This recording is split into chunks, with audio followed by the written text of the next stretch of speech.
नमस्कार, शुभ बिहानी सँगै अखबार दैनिकको न्युज बुलेटिनमा यहाँलाई हार्दिक स्वागत छ। म किसान नेपाली। सदाका जस्तै आज पनि विभिन्न खबर बुलेटिन, देश विदेशका घटनाक्रम, राजनीतिक खबर, खेल खबर, मौसम खबर सँगै उपस्थित भइसकेका छौं। यदि तपाईलाई हामीप्रति कुनै सल्लाह, सुझाव एवं प्रतिक्रिया छन् भने तलको कमेन्ट बक्समा उल्लेख गर्न नभुल्नुहोला। यदि तपाईले हाम्रो च्यानल अहिलेसम्म पनि सब्स्क्राइब गर्नुभएको छैन भने सब्स्क्राइब गरिदिनुहोला, सँगै रहेको बेल आइकन थिचिदिनुहोला, जसले गर्दा तपाई समक्ष हाम्रा नयाँ अपडेटहरू सजिलै प्राप्त हुनेछन्। दर्शकबिन, तपाईले हामीलाई कहाँदेखि हेर्दै हुनुहुन्छ त्यो पनि उल्लेख गर्नुहोला। यदि तपाईले हामीलाई रेगुलर रूपमा हेर्दै हुनुहुन्छ भने रेगुलर भने लेखिदिनु होला, र तपाईले पहिलोचोटि हेर्दै हुनुहुन्छ भने पहिलो पटक भने लेखिदिनु होला, र हाम्रो मेहनतको लागि एक लाइक गर्न नभुल्नुहोला। आउनुहोस् खबर बुलेटिन सुरु गरौँ मुख्य खबरका शीर्षकबाट।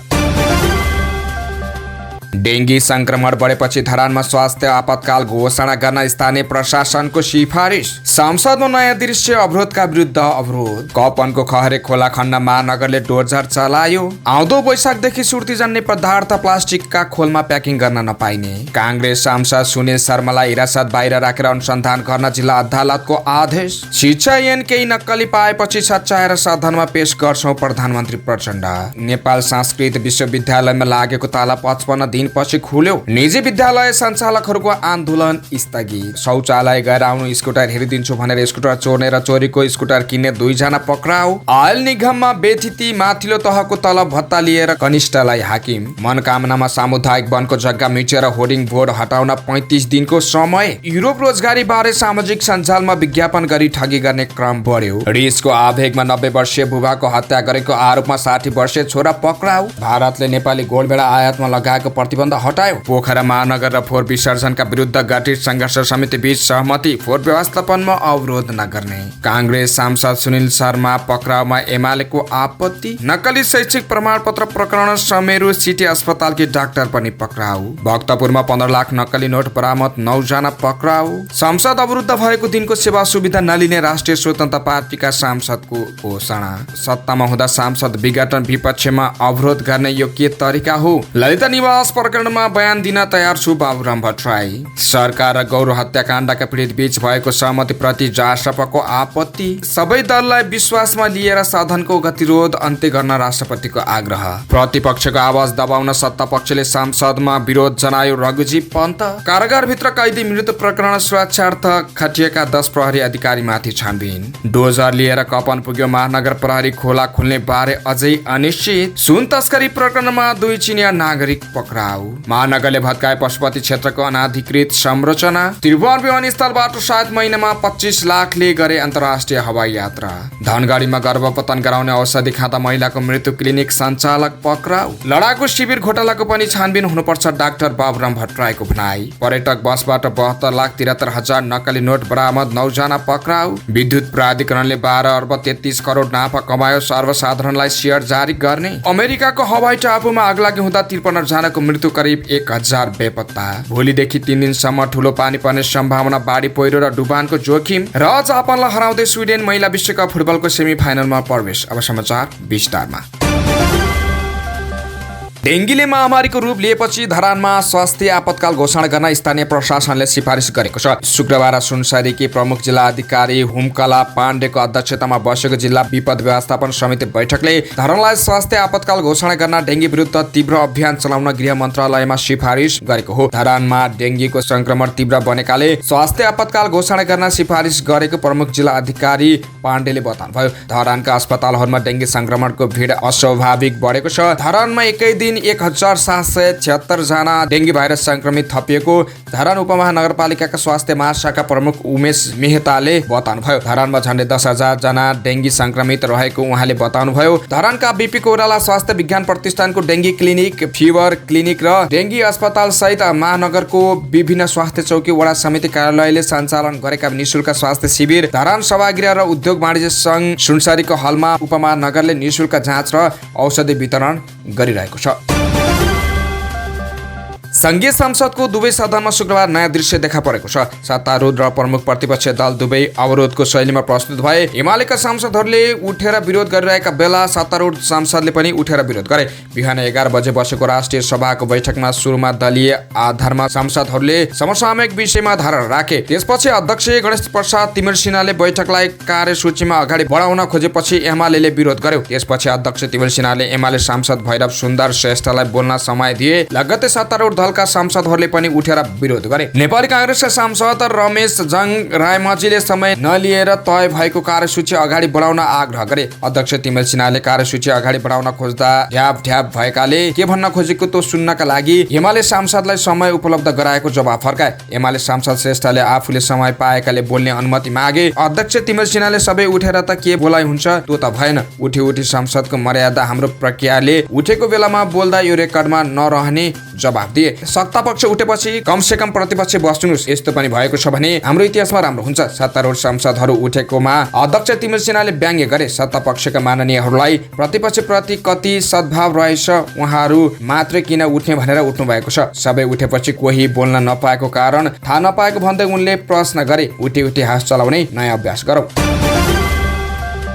काठमाडौँको कपनमा रहेको खहरे खोला खन्न काठमाडौँ महानगरपालिकाले डोजर चलाएको छ। कपनमा माथिबाट छापिएको खहरे खोला खन्न काठमाडौँ महानगर र बुढालीलाकण्ठ नगरपालिका बीच शुक्रबार सहमति भएको हो। महानगरले बिहिबार नै डोजर चलाउन खोजेको थियो, तर खोला खन्न विषयमा बुढालीलाकण्ठका जनप्रतिनिधि र स्थानीयले विरोध गरेपछि महानगरको टोली पछि हटेको थियो। हिजो चाबाहिलमा रहेको नापी कार्यालयमा नक्सा पास सहित दुवै पक्षको उपस्थितिमा बसेको बैठकमा खहरे खोला खोल्ने विषयमा सहमति भएको हो। सहमतिपछि काठमाडौँ महानगर 7 र बुढालीलाकण्ठ नगरपालिका 10 को सीमानामा पर्ने खहरे खोला खोल्न अहिले 2 वटा डोजर प्रयोग भइरहेको छ। आउँदो वैशाख 1 गतेदेखि सुर्ती, खैनी, गुटखा, पान मसला, स्वीट, सुपारी लगायत सुर्ती जाने वस्तु प्लास्टिकको खोलमा प्याकिङ गर्न नपाइने भएको छ। आन्तरिक राजस्व विभागले सूचना निकालेर सुर्ती जाने वस्तु प्लास्टिकका खोलमा प्याकिङ गर्न नपाइने भन्दै तयारी थाल्न उद्योगहरूलाई जानकारी गराएको हो। नेपालमा उत्पादन गर्ने उद्योगले आयात गर्ने आयातकर्ताहरूले समेत प्लास्टिकका खोलमा प्याकिङ गरिएका सुर्ती जाने वस्तु ल्याउन पाउने छैनन्। अहिले आयात भइरहेका सबै जसो सुर्ती जाने वस्तु प्लास्टिकका खोलमा रहने गरेका छन्। खास गरी गुटखा लगायतका साना पोका राखिएका सुर्ती जाने वस्तुका कारण प्लास्टिक जन्ने फोहोर बढेको गुनासो आइरहेको छ। देशबाट यस्ता वस्तु निर्यात गर्नेहरूले पनि प्लास्टिकका खोलमा नभई सडेर जाने वस्तुमा मात्रै प्याकिङ गर्न पाउनेछन्। काठमाडौँ जिल्ला अदालतले नेपाली कांग्रेसका सांसद सुनिल शर्मालाई हिरासत बाहिर राखेर अनुसन्धान गर्न आदेश दिएको छ।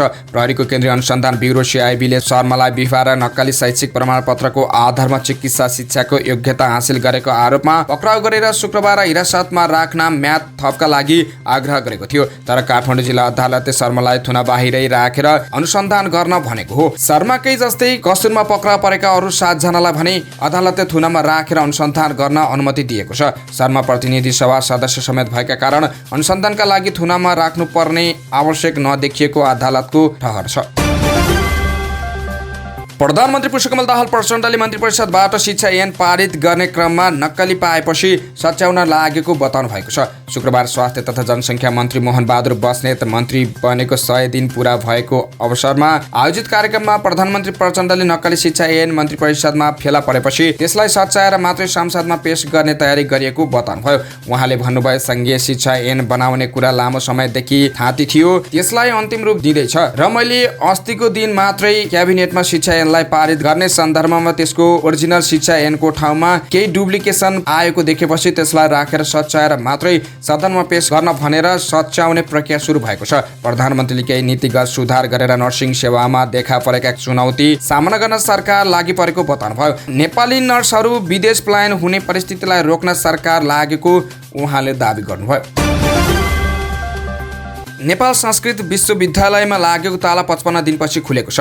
स्वतन्त्र विद्यार्थी युनियन सोभ्यू केन्द्रीय आयुर्वेदिक विद्यापीठले केन्द्रीय कार्यालयमा गएको असार 3 गते लगाएको ताला 55 दिनपछि शुक्रबार खुलेको हो। विश्वविद्यालयका उपकुलपति प्राज्ञ डाक्टर यादव प्रसाद लामिछाने, शिक्षा अध्यक्ष प्राज्ञ डाक्टर भीम हतेवडा, कुलसचिव सह-उपाध्याय माधव अधिकारी सहित कर्मचारीको उपस्थितिमा ताला खुलेको हो। इन्टर्नशिप भत्ता वृद्धिको माग गर्दै ताला लगाएको सोभ्यूले आफ्ना माग पूरा भएको जनाउँदै ताला खुलेको विश्वविद्यालयद्वारा गठित वार्ता टोलीका संयोजक आयुर्वेद अध्ययन संस्थानका डिन प्राज्ञ डाक्टर चन्द्रप्रसाद भूषालको अध्यक्षतामा भएको वार्ताले विश्वविद्यालयको अधिकृत स्तरको सुरुवाती तलबको 50% बराबरको इन्टर्नशिप भत्ता प्रदान गर्ने सहमति भएको विश्वविद्यालयको वार्ता टोलीका सदस्य सचिव अनिल पोखरेलले जानकारी दिनुभयो। उहाँका अनुसार यो निर्णय 2080 साउनदेखि लागू हुनेछ।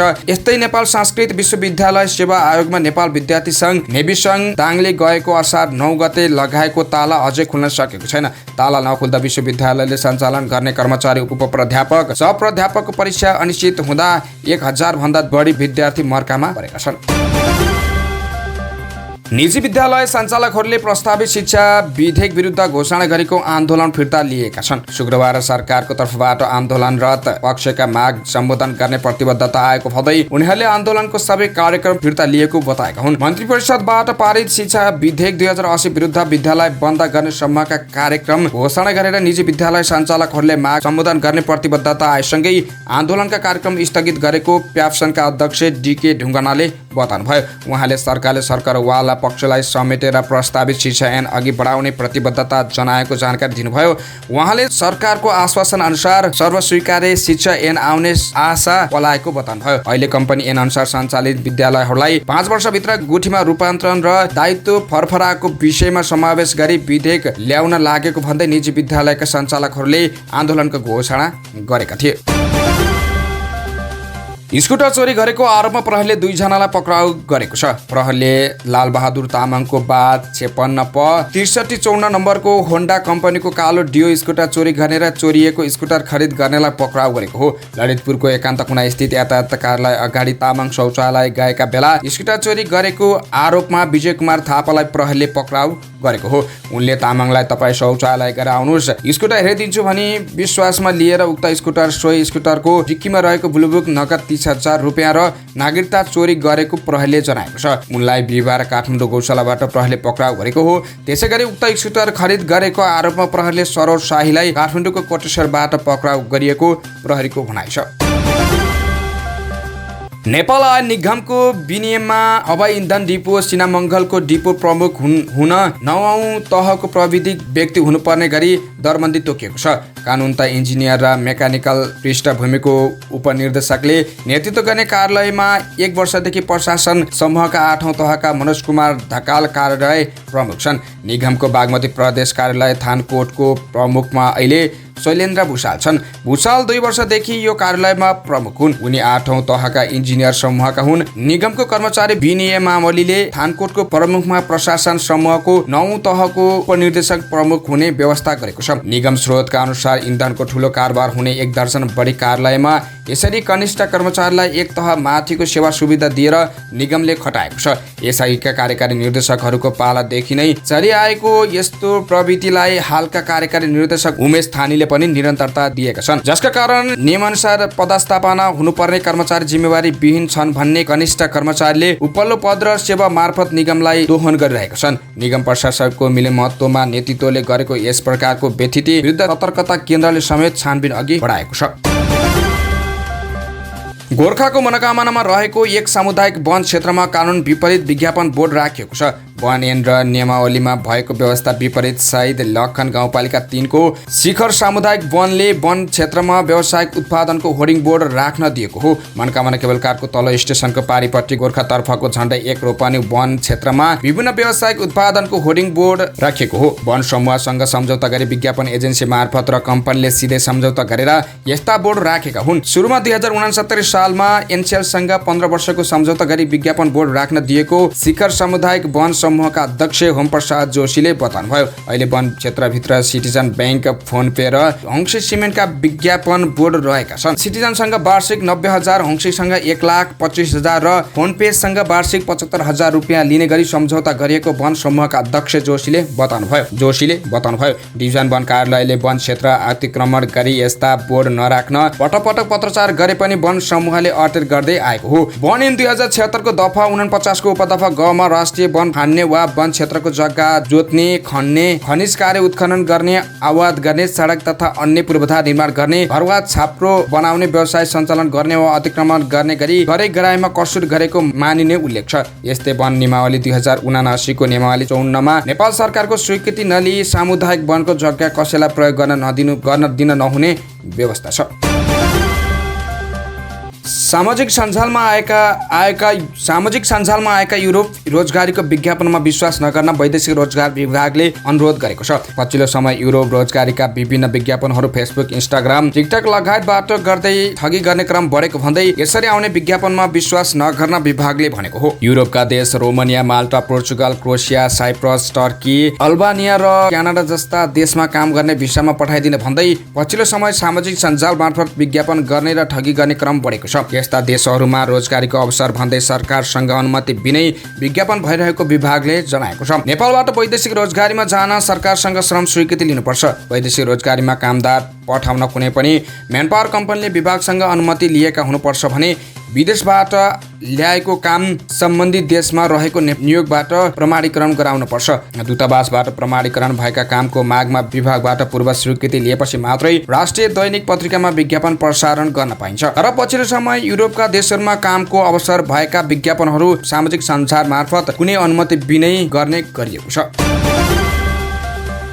12 मा 90 वर्षीय बाबुको हत्या गरेको आरोपमा 60 वर्षीय छोरा पक्राउ परेका छन्। 12 को जितपुर सिमरा उपमहानगरपालिका 16 टाङ्गिया बस्तीमा घरयासी विवाद हुँदा छोराले बुबाको हत्या गरेको आरोप सम्बन्धमा छानबिन गर्न प्रहरीले 60 वर्षीय छोरालाई पक्राउ गरेको हो। शुक्रबार दिउँसो करिब 12:45 बजेतिर छोराले रिसको आवेगमा 90 वर्षीय माइत सिंह घलानको हत्या गरेको इलाका प्रहरी कार्यालय निजगढका प्रमुख प्रहरी निरीक्षक घनश्याम श्रेष्ठले जानकारी दिए। घटना लगत्तै स्थानीय बासिन्दाले खबर गरेपछि घटनाको इलाका प्रहरी कार्यालय निजगढका प्रहरी टोलीले अनुसन्धान थालेको छ।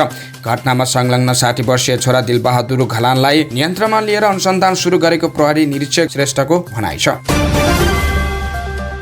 पोखरा महानगर क्षेत्रको फोहोर व्यवस्थापनमा 2 हप्तादेखिको उत्पन्न समस्या समाधान भएको छ।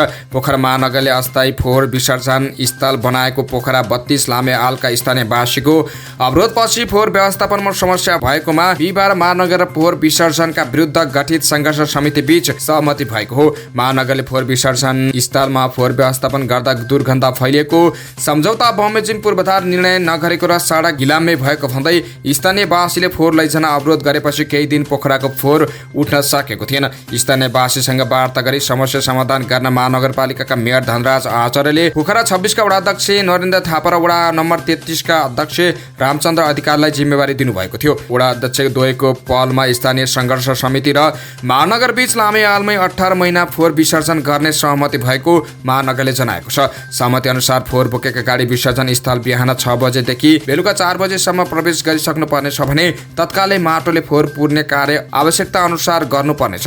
विसर्जनबाट कुनै पनि कबाडी जन्य सामग्री सङ्कलन गरिने छैन। सहमतिका अनुसार लामे आहालमा क्षेत्रीय बस पार्क निर्माण सुनिश्चित गर्ने कार्य अगाडि बढाउनेछ।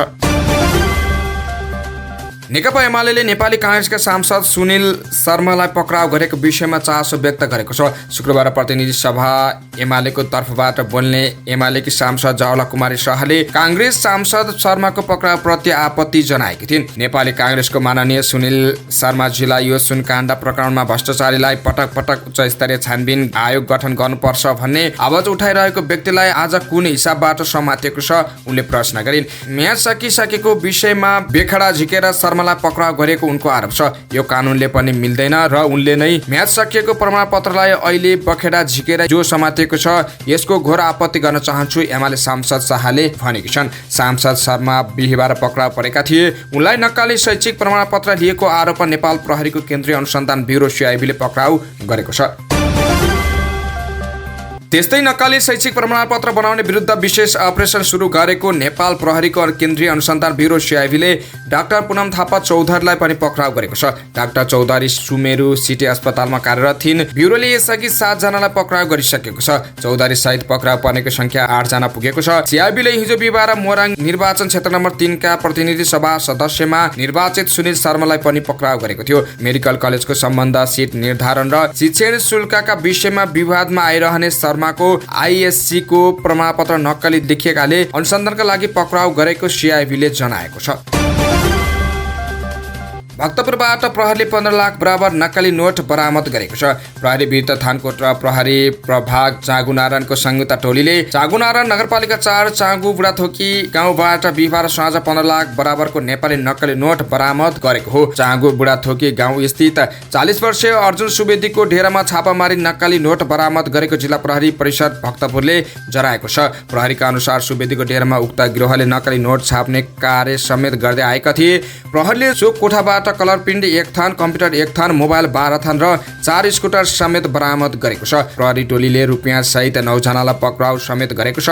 उनीहरू नक्कली नोट कारोबारमा संलग्न भएको आशंकामा अनुसन्धान भइरहेको प्रहरीले जनाएको छ।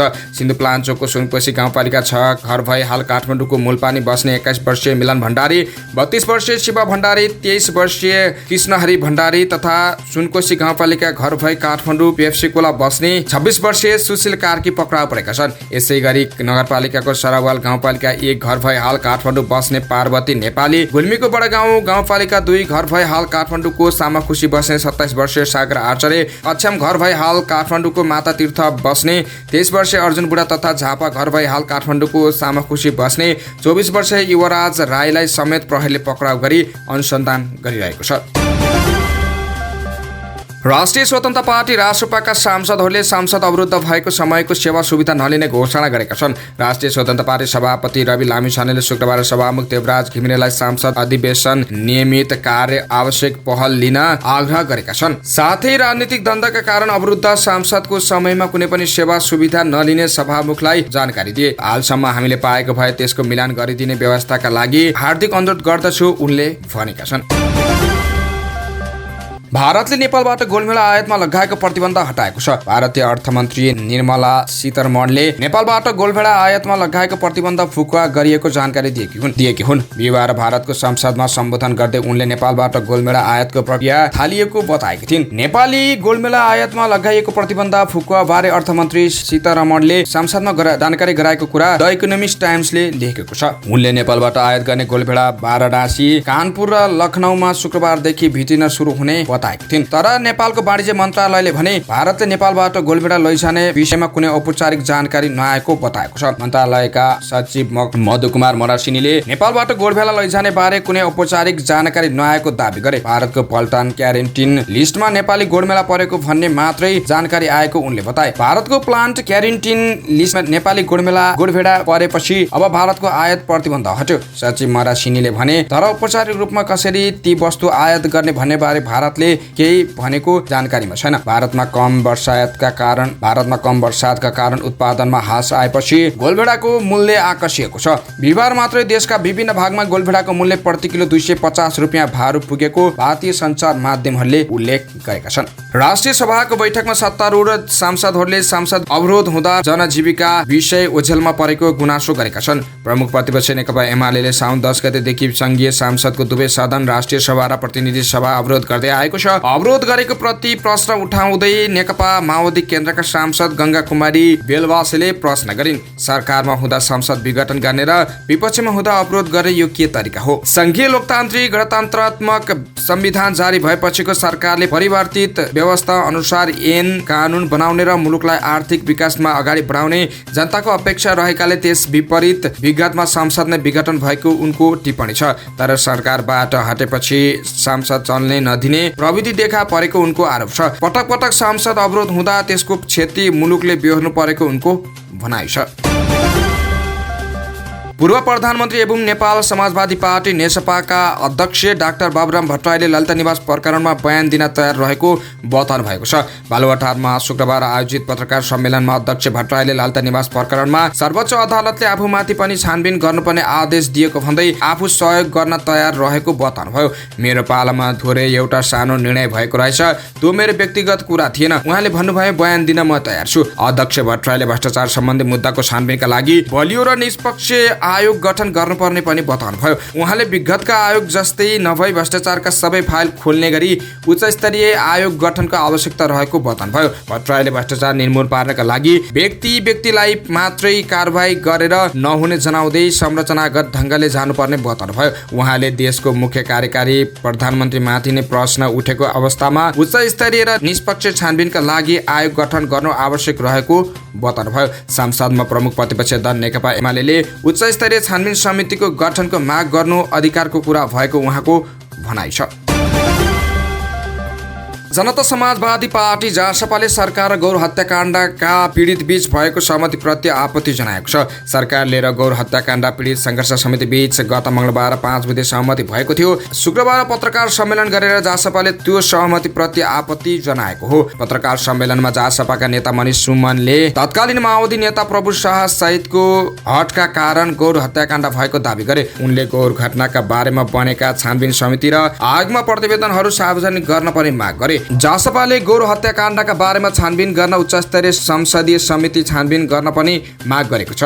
जसपा नेता राजकिशोर यादवले गौर घटनामा संलग्न रहेको आरोपमा आफ्ना नेताहरूमाथि राजनीतिक प्रतिशोधका आधारमा मुद्दा दायर गरिएको र नेताहरूलाई बदनाम गर्ने प्रयास भइरहेको आरोप लगाएका छन्। 28 जनाको मृत्यु हुने गरी 7 चैत 2063 मा रौतहटको गौरमा भएको घटनामा संलग्नहरूलाई कारबाही गर्न माग गर्दै सङ्घर्ष समितिले चरणबद्ध आन्दोलन थालेको थियो। सङ्घर्ष समितिले 13 साउनदेखि धरना दिनुको साथै प्रदर्शन गर्दै आएको थियो। राष्ट्रपति रामचन्द्र पौडेलले संसदमा रहेका सबै राजनीतिक दललाई विश्वासमा लिएर सदनको गतिरोध अन्त्य गर्न सभामुख र राष्ट्रिय सभाका अध्यक्षको ध्यानकर्षण गराएका छन्। राष्ट्रपति पौडेललाई भेट्न शुक्रबार बिहान सभामुख देवराज घिमिरे र राष्ट्रिय सभाका अध्यक्ष गणेश प्रसाद तिमेल सिन्हा राष्ट्रपति कार्यालय शीतल निवास गएका थिए। बिहान 10 बजेदेखि आधा घण्टा भएको उक्त भेटमा राष्ट्रपति पौडेलले संसदमा देखा परेको राजनीतिक अवरोध फुकाउन के भइरहेको छ भनी चासो राखेका थिए। जवाफमा सभामुख घिमिरे र राष्ट्रिय सभाका अध्यक्ष तिमेल सिन्हाले सदन खुलाउन गरेको पहल र आन्तरिक छलफलबारे राष्ट्रपतिलाई जानकारी गराएको सभामुख प्रेस सल्लाहकार शेखर अधिकारीले जानकारी दिए। साथसाथै सभामुख घिमिरेले अभिभावकको नाताले पहल हुन्छ भने गरिदिनुहोस् भन्ने राष्ट्रपति समक्ष सदन खुलाउने प्रयासका लागि सहयोग मागेका थिए। प्रमुख प्रतिपक्ष दल नेकपा एमालेका सांसद रघुजी पन्तले प्रमुख प्रतिपक्षको आवाज दबाउन सत्तापक्षले नै संसदमा विरोध गरेको आरोप लगाएको छन्। शुक्रबार प्रतिनिधि सभाको बैठकपछि सहकर्मीहरूसँग कुरा गर्दै उनले संसदमा प्रमुख प्रतिपक्ष बोल्दै गर्दा सत्तापक्षले उभिएर विरोध जनाएको घटना संसदमा पहिलो पटक देखेको बताए। सत्तापक्षका सांसदले प्रमुख प्रतिपक्षलाई बोल्न नदिनु संसदीय मान्यता विपरीत भएको उनको जिकिर छ। प्रमुख प्रतिपक्ष दलको सांसद जवाहरलाल शाहलाई सभामुखले बोल्न समय दिन साथ सत्तापक्ष सबै सांसदले उठेका थिए। सांसद पन्तले सिआइबी र राजस्व अनुसन्धानलाई असर नपर्ने गरी सुन तस्करी प्रकरणको अनुसन्धान गर्न संसदीय छानबिन समिति बनाउन सरकारलाई केले रोकेको थियो भन्दै उनले प्रश्न गरे। जिल्ला कारागार सङ्खुवा सभामा 2 कैदीको मृत्यु भएको विषयमा 10 जना प्रहरी अधिकारीमाथि छानबिन सुरु भएको छ। मृतकको परिवारले 2 कैदीको प्रहरीको कुटाइबाट मृत्यु भएको आरोप लगाएपछि कारागार सुरक्षामा खटिएका प्रहरीमाथि छानबिन सुरु भएको हो। कोशी प्रदेश प्रहरी प्रमुख डिआइजी राजेश नाथ वास्तोलाले प्रहरीबाट सुरक्षा खटिएको 10 जना र कैदीबन्दी मध्ये 9 जनालाई छानबिनको दायरामा ल्याएको बताएको छन्। उनका अनुसार बुधबार बिहान 1 बजेदेखि कैदी विनोद तोलाङ्गी र आकाश बलामी कारागारभित्र शौचालयको झ्यालको रड काटेर भाग्न खोजेका थिए। त्यसक्रममा नियन्त्रणमा लिएपछि कारागारभित्र झडप र कुटपिट हुँदा 2 जनाको मृत्यु भएको प्रहरीले जनाएको छ। घटना के कारण भयो भन्ने विषयमा अनुसन्धान भइरहेको सङ्खुवा सभाका डिएसपी वीरेन्द्र गोधारले बताएका छन्। केन्द्रीय अनुसन्धान ब्युरो सिआइबीले 1 क्विन्टल सुन तस्करी प्रकरणमा थप 2 जना चिनिया नागरिकलाई पक्राउ गरेको छ। ब्युरोका एक अधिकारीका अनुसार चिनिया नागरिक ली जिएलिन र लुई फ्युएल पक्राउ परेका हुन्। त्रिभुवन अन्तर्राष्ट्रिय विमानस्थलबाट उनीहरूलाई पक्राउ गरिएको प्रहरीले जनाएको छ। कालो सूचीमा रहेका उनीहरू विमानस्थल पुगेपछि अध्यागमन विभागले सिआइबीसँग अधिकृतहरूलाई जानकारी गराएको थियो। त्यसपछि विभागबाट बुझेर उनीहरूलाई पक्राउ पूर्जी थमाइएको एक अधिकृतले बताएका छन्। अनुसन्धानमा संलग्न अधिकृतहरूका अनुसार 2 चिनिया नागरिकको 14 साउनमा पक्राउ गरेका बेल्जियम नागरिक दावा लामासँग सम्बन्ध देखिएको छ। उनले सञ्चालन गरेको ठमेल स्थित होटल भियनामा छापा मारेर दावालाई अनुसन्धान अधिकृतहरूले पक्राउ गरेका थिए। स्रोतका अनुसार दावाले केही चिनिया नागरिकहरूलाई हटाउनेको नाम लिएको गाडी उपलब्ध गराएको पाइएको थियो। ती गाडी पक्राउ परेका 2 चिनिया नागरिक सहित अरूले प्रयोग गर्ने गरेको अधिकृत बताउँछन्। काठमाडौँ महानगरपालिकाले पशुपतिको भण्डारखाल क्षेत्रमा बनेका अनाधिकृत संरचना भत्काउन थालेको छ। नगर प्रहरी निरीक्षक किशोर भट्टराईका अनुसार पशुपति क्षेत्र विकास कोष अन्तर्गत नक्सा पास बिना निर्माण भएको पशुपतिको मापदण्ड विपरीत बनेका संरचनाहरू भत्काइएको हो। पशुपति क्षेत्र विकासका कोषको मातहतमा बन्ने संरचनामा अनिवार्य काठको झ्याल ढोका हुनुपर्ने थियो, तर त्यहाँ जस्ता पाताका 12-13 वटा संरचनाहरू निर्माण भएको छ। आज त्यो हटाइरहेका छौँ, भट्टराईले भने। यस्तो नक्सा पास बिना गरेका पुराना 12 साना पक्की घरहरू पनि महानगर प्रहरीले भत्काइरहेको भट्टराईले जानकारी दिए। केही समय अगाडि काठमाडौँ महानगरपालिका वडा नम्बर 8 ले पशुपति क्षेत्रको जग्गामा बनेको अनाधिकृत संरचना हटाउन सूचना जारी गरेको थियो। सूचनालाई अटेर गरेको भन्दै महानगरले अनाधिकृत संरचना भत्काउन सुरु गरेको हो। यस वर्ष त्रिभुवन अन्तर्राष्ट्रिय विमानस्थलबाट 7 महिनाको अवधिमा 25 लाख यात्रुले अन्तर्राष्ट्रिय हवाई यात्रा गरेका छन्। जनवरी 2023 देखि जुलाई 2023 सम्म 25,12,810 जना हवाई यात्रुले अन्तर्राष्ट्रिय हवाई यात्रा गरेका हुन्। 7 महिनामा 13,38,337 जना यात्रु नेपालबाट विदेश उडेका छन्। 11,44,473 जना यात्रु नेपाल आएका छन्। यो अवधिमा कुल 17,625 वटा उडान अवतरण भएको त्रिभुवन विमानस्थल कार्यालयले जानकारी दिएको छ। कार्यालयका अनुसार 8,813 वटा उडान भएका छन्। 8,812 वटा अवतरण यो अवधिमा भएको कार्यालयले जनाएको छ। यो अवधिमा 13,053 टन कार्गो हाइवे मार्गबाट ओसार पसार भएको छ। 6,412 टन सामान नेपालबाट विदेश गएको छ भने 6,441 टन कार्गो नेपाल भित्रको विमानस्थल कार्यालयको तथ्याङ्क छ। धनगढीमा गर्भपतन गराउने औषधि खाँदा अत्याधिक रक्तस्राव भएर एक महिलाको मृत्यु भएको छ। धनगढीको अस्पताल लाइनको मेरी स्टोप सामुदायिक क्लिनिकबाट गर्भपतन गराउने औषधि किनेर खाएकी धनगढी उपमहानगरपालिका 12 जुगेडाकी 35 वर्षीय प्रीति थापाको बिहिबार मृत्यु भएको प्रहरीले जनाएको छ। जिल्ला प्रहरी कार्यालयका प्रवक्ता प्रहरी नायब उपरीक्षक डीएसपी कुलदीप चन्द्र थापाले बिहिबार बिहान मेरी स्टोप सामुदायिक क्लिनिकबाट किनेर गर्भपतन गराउने औषधि खाएको बताए। औषधि खाएपछि रक्तस्राव भएपछि उपचारका लागि सेती प्रादेशिक अस्पताल लगिएको थियो। उनको उपचारका क्रममा प्रादेशिक अस्पतालमै मृत्यु भएको डीएसपी चन्दले बताएका छन्। मृतकका आफन्तले क्लिनिकले जथाभावी औषधि दिएपछि महिलाको मृत्यु भएको आरोप लगाएका छन्। घटनापछि फरार भएका क्लिनिक सञ्चालक गोदावरी नगरपालिका 2 बस्ने 25 वर्षीय विनोद जोशीलाई प्रहरीले पक्राउ गरेको छ। उनलाई नियन्त्रणमा लिएर घटनाको अनुसन्धान भइरहेको प्रहरीले जनाएको छ। नेपाल समाजवादी पार्टीका अध्यक्ष एवं पूर्व प्रधानमन्त्री डाक्टर बाबुराम भट्टराईले माओवादी लडाकु शिविर क्यान्टोमेन्टमा भएको घोटालाको पनि छानबिन हुनुपर्ने बताएका छन्। पार्टीले शुक्रबार बुटोलमा गरेको पत्रकार भेटघाटमा नेता भट्टराईले क्यान्टोमेन्ट घोटाला सहित विमान घोटालासम्म सबैको उच्च स्तरीय छानबिन गर्नुपर्ने बताएका हुन्। विगतमा भट्टराईले लडाकु शिविरमा घोटाला भएको बताउने गरेको, तर अहिले चुप लागेको भन्ने पत्रकारको प्रश्नमा उनले व्यक्ति हेरेर एउटा भन्दा पनि सबै भ्रष्टाचारको छानबिन गर्न निष्कर्षमा पुर्याउनु पर्ने बताए। आफू सत्तामा हुँदा विपक्षीलाई तर्साउन फाइलहरू खोल्ने गरिए पनि ठूला दलहरू बीच लाभका पदहरूमा भागभण्डा गरेर अनुसन्धान बीचमै सामसुम हुने गरेको भट्टराईको आरोप छ। आफू सत्तामा हुँदा विपक्षीलाई तर्साउन विषय उछाल्ने परिपाटी छ, तर ठूला 3 नेता साँठगाँठ गरेर भागभण्डामा कुरा मिलाउँछन् अनि अनुसन्धान सामसुम हुन्छ। भट्टराईले भने अहिलेको सरकारले गरिरहेको अनुसन्धान पनि सरकारलाई लिनु र उकाल्नु भएको छ, निष्कर्षमा पुग्छ भन्ने विश्वास छैन। प्रहरीले करिब 53 लाख नक्कली रुपियाँ बरामद गरेको छ। प्रहरीले काठमाडौँको नागढुङ्गा नयाँ बसपाक र भक्तपुरबाट 52,25,000 नक्कली नोट बरामद गरेको हो। प्रहरीले नागढुङ्गाबाट चेक जाँच गर्दा लुम्बिनीबाट बिहिबार काठमाडौँ आदि गरेको लु 1 प 5 नम्बरको प्लेट भएको पर्यटक बसबाट 35,73,000 रुपियाँ बरामद गरेको हो। चेक जाँचका क्रममा बसको डिक्कीमा राखेको चाउचाउको कार्टुनमा 1,000 दरका 3,567 थान नक्कली नोट फेला परेको हो। सोधपुछका क्रममा बसका चालक तथा सहचालकले प्रहरीलाई उक्त कार्टुन लुम्बिनी बस पार्कबाट अचार भनेर पठाएको बताएका थिए। त्यसकै आधारमा खोजतलास गर्दा गङ्गाबु बस पार्क र भक्तपुरको चाँगुनारा नगरपालिका 4 चाँगु बुढाथोकी गाउँबाट थप 17,02,000 रुपियाँ बरामद गरिएको प्रहरीले जनाएको छ। चाँगु बुढाथोकी गाउँ स्थित 40 वर्षीय अर्जुन सुवेदीको ढेरमा छापा मार्दा नोट बरामद भएको हो। नेपाल नागरिक उड्डयन प्राधिकरणले सिमरिक एयरका सबै उडानमा रोक लगाएको छ। प्राधिकरणलाई तिर्नुपर्ने 46 लाख रुपियाँ नतिरेकाले शुक्रबारदेखि कम्पनीका सबै हेलिकप्टरको उडान रोक्ने निर्णय गरेको प्राधिकरणका सूचना अधिकारी ज्ञानेन्द्र भुलले जानकारी दिनुभयो। प्राधिकरणको टोलीले गरेको वित्तीय अडिटबाट सिमरिक एयरको वित्तीय अवस्था पनि कमजोर देखाएकाले सम्भावित सुरक्षा जोखिमलाई मध्यनजर गर्दै उडान रोकिएको उहाँले जनाएको छ। सिमरिक एयरको वित्तीय अवस्थाका कारण पाइलट तथा कर्मचारीको पारिश्रमिक नै नपाउने अवस्था हुनु उडान क्षेत्रका दृष्टिकोणले गम्भीर मानिन्छ। त्यसैले प्राधिकरणले सिमरिक एयरका सबै हेलिकप्टरको उडान रोक लगाएको छ। सूचना अधिकारी भुलले भन्नुभयो। नागरिक उड्डयन नियमावली 2058 र विमानस्थल सेवा शुल्क नियमावली 2078 बमोजिम सिमरिक एयरको उडानमा रोक लगाएको हो। भुलका अनुसार बक्यौता नतिरेसम्म उडान रोकिने र बक्यौता रकम आजै बुझाएको खण्डमा उडान गर्न दिने भएको छ।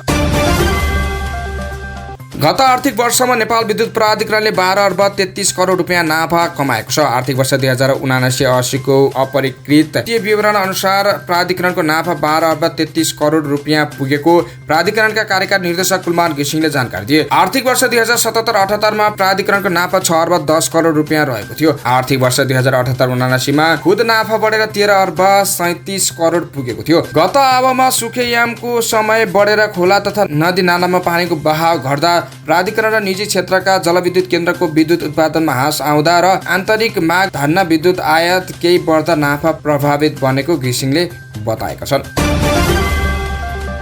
अमेरिकाको हवाई टापुमा पर्ने माउई काउन्टीको एक जंगलमा आगोलागी भएको छ। आगोलागीमा परि अहिलेसम्म 53 जनाको मृत्यु भएको बीबीसीले जनाएको छ। आगोलागीमा परि ऐतिहासिक सहर लहेना नराम्ररी प्रभावित भएको छ। स्थानीय पदाधिकारीहरूलाई उद्धृत गर्दै समाचार संस्थानहरूले आगोलागीमा परि कम्तीमा 1000 मानिस अझै बेपत्ता रहेको उल्लेख गरेको छ। हवाई गभर्नर जोस ग्रिनले आफ्नो फेसबुक पेजमा आगोलागीको भिडियो सेयर गरेका छन्। उक्त भिडियो फुटेजमा आगोलागीबाट सहर भग्नावशेषमा परिणत भएको देख्न सकिन्छ।